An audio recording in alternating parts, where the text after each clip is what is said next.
Hey everyone, welcome back to the channel. This is Ahili Bhattacharya, and today we are going to start with harmonic mean. Since we have already explored arithmetic mean and geometric mean, it's time to complete the trio. Now, don't worry if the name sounds a bit complex, it's actually a very interesting topic once you get the logic. So, grab your notebook because we are going to make this easy, detailed, and fun. After this lecture, I will upload these notes in the description box. You can collect it from there. Okay? Now, let's start it. What is harmonic mean? It is the reciprocal of the aim of the reciprocals of n observations. Let's go step by step. Let's take n observations. Let's say x1, x2, and it goes on till xn. And let's take the reciprocal now. The reciprocal will be 1 by x1, 1 by x2, 1 by x3, and which goes to 1 by xn. Now, the aim of reciprocals will be summation of 1 by xi, where I runs from 1 to n, divided by n, which is the total observation. Now, if we do the reciprocal of aim of reciprocals, then we get the hm as we have discussed. Then n by summation of 1 by xi from I running to 1, for I running from 1 to n, that will be our hm. Okay. So, what are the advantages of harmonic mean? It's based on all observations and suitable for further mathematical treatment. Second is, it gives greater importance to smaller items. Third is, it's generally used for sums related to speed and distance. There is one disadvantage too. That is, it's difficult to calculate and not easily understood. Alright, now we have a proof. Just a minute. Okay, so right in this lecture, we are going to prove a very important inequality that for two observations, the arithmetic mean is always greater than or equal to the geometric mean, which is in turn greater than or equal to the harmonic mean. That is, AM is like this is how we write it. AM is greater than or equals to GM, which is greater than or equals to HM. Let's see how to prove this step by step. Let's say we have two positive observations, x1 and x2.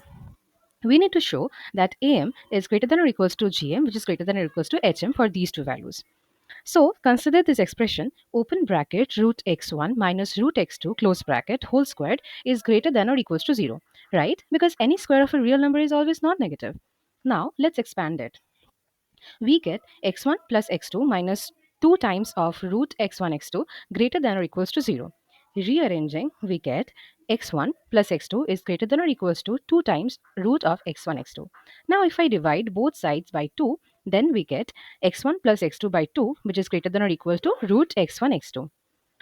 And this exactly means that the arithmetic mean of x1 x2 is greater than or equals to their geometric mean. So we have proved the first part, AM is greater than or equals to GM. Now to prove that GM is greater than or equals to HM, we will use the same property again, but this time for the reciprocals of x1 and x2. So consider two new values, 1 by x1 and 1 by x2.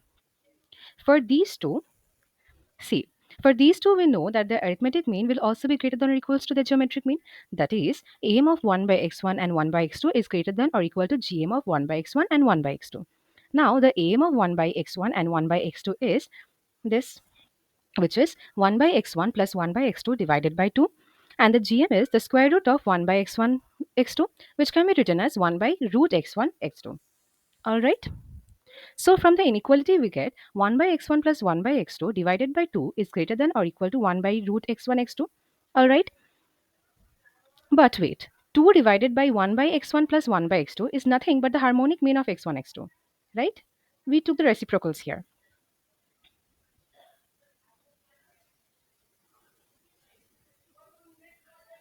I'm sorry, can you please wait for a minute?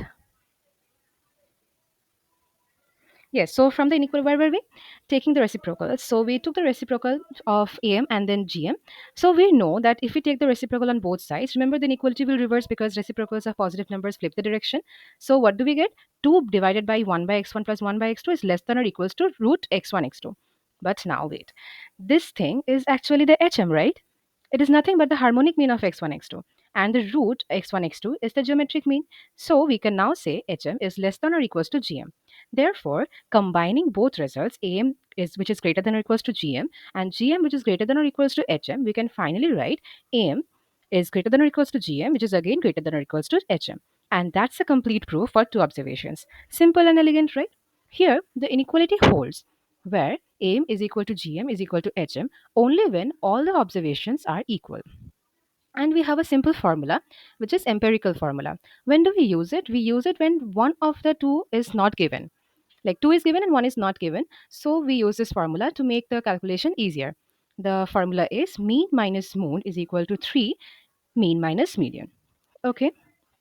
So if you find this video helpful, please hit the like button and the subscribe button. If you have any comments, please write it down in the comment section. And until my next video, which will be on the median and mode, keep studying and watch my videos. Have a good day. Bye bye. Take care.